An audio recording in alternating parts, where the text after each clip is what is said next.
नमस्कार।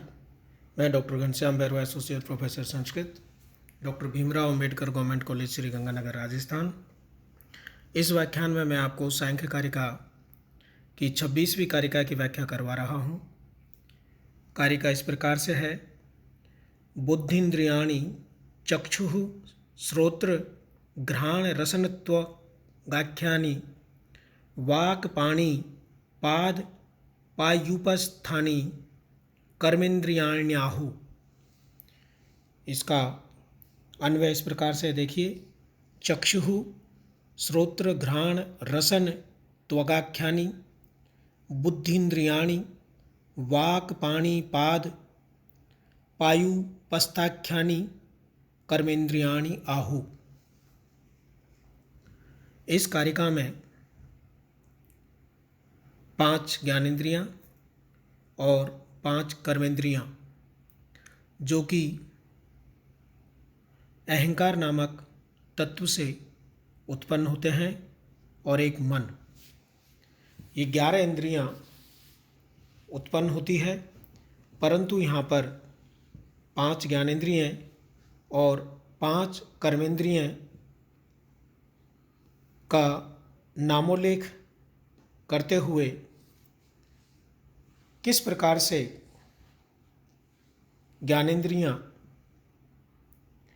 पंच तन्मात्राओं से संपृक्त रहती है, उसका उल्लेख किया जा रहा है। नामोल्लेख में देखिए, बुद्धि इंद्रियाणी अर्थात ज्ञानेंद्रियां। ज्ञानेंद्रियां कौन कौन सी है? चक्षु, श्रोत्र, घ्राण, रसन और त्वग अर्थात नेत्र, कर्ण, नासिका, जिह्वा और त्वचा। ये 5 तो ज्ञानेंद्रिय हैं, जिनको यहाँ पर बुद्धि इंद्रिय के नाम से संबोधित किया है, और 5 ही कर्मेंद्रिय हैं। कर्मेंद्रिय कौन सी है? देखिए,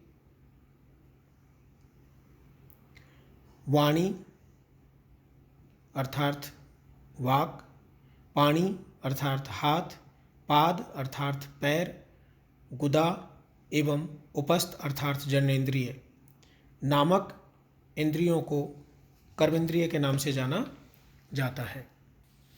थोड़ा विस्तार से समझने के लिए देखिए, जिसका उपादान कारक सात्विक अहंकार होता है, अर्थात इन 5 ज्ञानेंद्रियों और 5 कर्मेंद्रियों और एक मन को उत्पन्न करने का जो उपादान कारण है, वो अहंकार का सात्विक पक्ष है, सात्विक स्वरूप है, जो पिछली कारिका में हम विस्तार से आपको बता चुके हैं।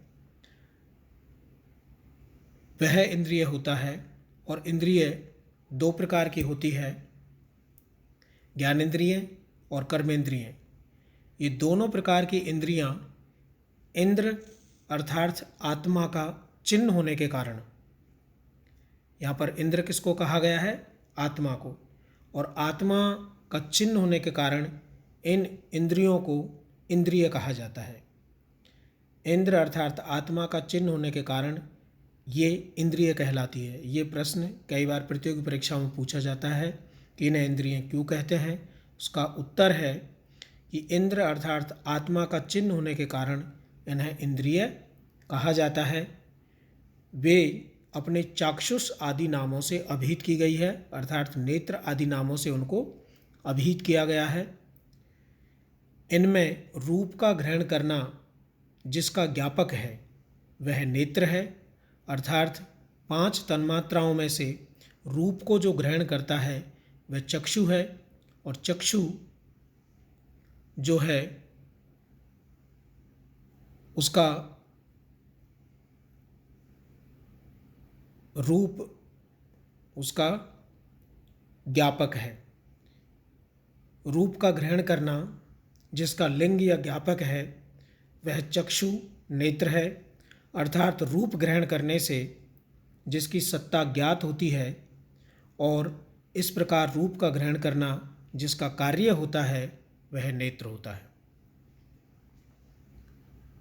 शब्द ग्रहण जिसका कार्य होता है वह श्रोत्र अर्थात कर्ण होता है, और गंध को ग्रहण करना जिसका कार्य होता है वह इंद्रिय नासिका होती है, और रस को ग्रहण करने का कार्य जिस इंद्रिय का होता है वह जिह्वा अर्थात रसना होती है, और स्पर्श को ग्रहण करने का कार्य जो इंद्रिय करती है वह त्वक अर्थात त्वचा होती है।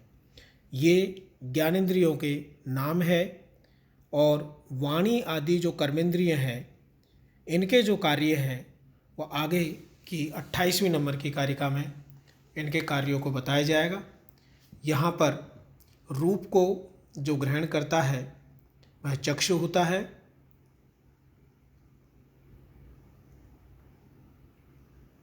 रूप का ग्रहण करना जिसका लिंग है वह चक्षु है, और इस प्रकार से पांचों जो ज्ञानेंद्रिय हैं वो 5 प्रकार के रूप, रस, गंध, स्पर्श और शब्द को ग्रहण करती है, अर्थात 5 तन्मात्राओं से उसका क्रमशः संबंध होता है। आप यहाँ पर भली भांति समझ गए होंगे कि 5 ज्ञानेंद्रिय होती है और 5 कर्मेंद्रिय होती है। 10 का नाम उल्लेख हो चुका है। कर्मेंद्रियों के कार्य आगे की कारिका में बताए जाएंगे। इस कारिका में ज्ञानेंद्रियों के कार्य बताए गए हैं कि किस प्रकार से चक्षु रूप को ग्रहण करता है, किस प्रकार से